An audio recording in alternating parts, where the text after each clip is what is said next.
কাজটা কমপ্লিট করে আপনাদেরকে দেখাবো। স্যাম্পো এই সাইডটি গিয়ে আমার সেটটি হচ্ছে স্যামসাং G532। এই যে আমার সেটটা হচ্ছে স্যামসাং G532F। আমি এই সেটটাকে আজকে ফ্লাশ করব। প্রথমে আমি এখানে যাব, যাওয়ার পরে এই যে SM-G500 লাড়াছাড়া করো কেন 32F, G532F, এই যে এটা চলে আসছে। আসার পরে আমরা আমাদের সেটের মডেল অনুযায়ী একটি মডেল নামাবো। আমরা চেষ্টা করব, আমরা যেহেতু বাংলাদেশ থেকে করতেছি, আমরা চেষ্টা করব বাংলাদেশে একটি ফাইল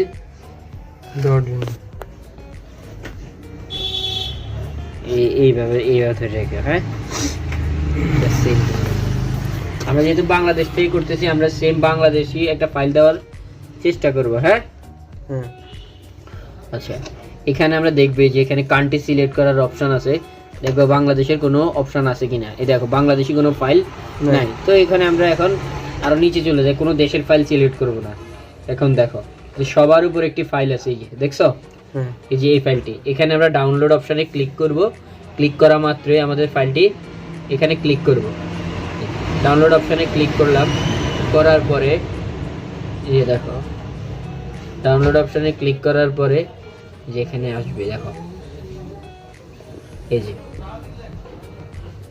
দেখা যাচ্ছে তিনটা option, download on browser, download on sampo server, download. এই তিনটা সার্ভারের একটা সার্ভারে ক্লিক করা মাত্রই ডাউনলোড হওয়া শুরু হয়ে যাবে। যেহেতু আমরা আগেই ডাউনলোড করে রেখেছি, যেহেতু আমরা এখানে যাব না, আমরা এখানে কেটে দিব। কেটে দিয়ে আমরা কোথায় ডাউনলোড করে রেখেছি, যে আমরা এখানে ডাউনলোড করছি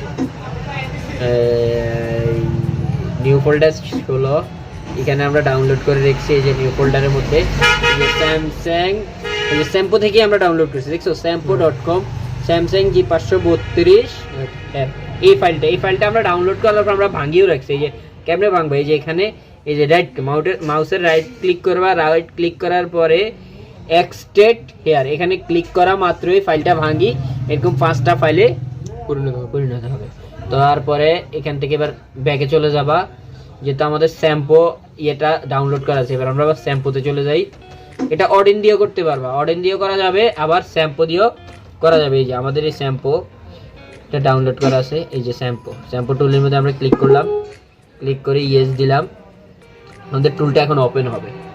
আমরা স্যাম্পো দিয়ে করলাম, তোমরা অডিন দিয়ে করো, কোনো সমস্যা নেই।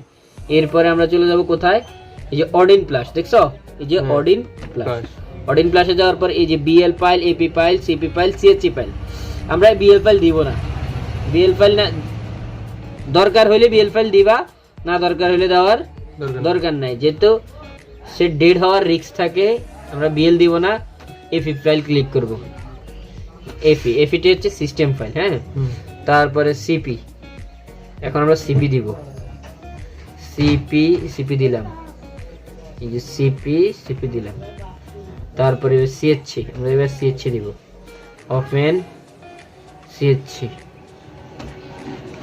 আমাদের সিলেক্ট করা আছে, তোমরা সিলেক্ট করে নিবা, ঠিক আছে সিএচসি। এবার আমরা এটাকে ডাউনলোড মোডে আনবো। এই যে এখানে minus button, power button, minus power আর হোম বাটন ধরে ডাউনলোড মোডে আনবা। যেহেতু আমার হোম বাটন কাজ করতেছে না, আমরা বুটলোডার দিয়ে ডাউনলোড মোডে নিয়ে আসবো। আমাদের ডাউনলোড মোডে চলে আসছে। এখন আমরা কি করব, এখানে কেবল লাগাবো। ধরো সুন্দর করে ধরো, এই যে কেবলটা লাগাইলাম। কেবলটা লাগানোর পরে আমাদের পোর্টটা পাইছে কিনা, পোর্টটা পাইলে এই যে এখানে দেখো স্যামসাং ইউএসবি মডেম লেখা আসছে, আসছে। আসার পরে এই যে এখানে দেখো এখানে যে প্লাস অপশন লেখা আছে, দেখছো এই যে আমরা এখানে প্লাস দেব। প্লাস দেওয়া মাত্র এই যে আমাদের ফ্ল্যাশ নিচ্ছে, দেখছো এখানে ফ্ল্যাশ নিচ্ছে, এই যে এখানে।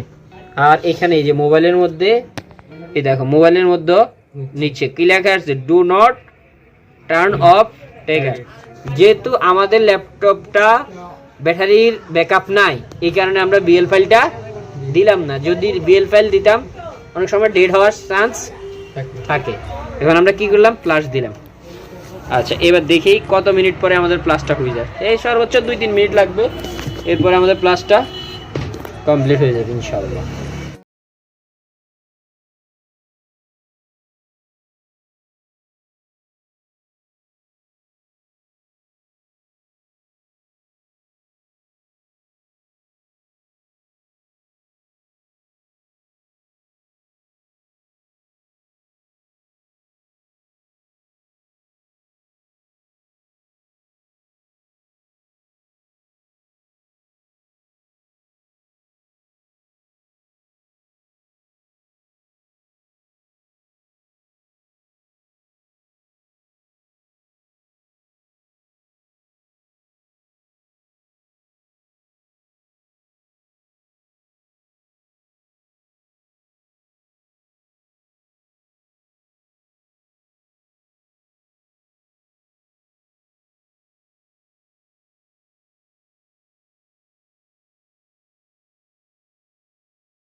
শ্যাম্পু অনেক আপডেট করছে বুঝছো।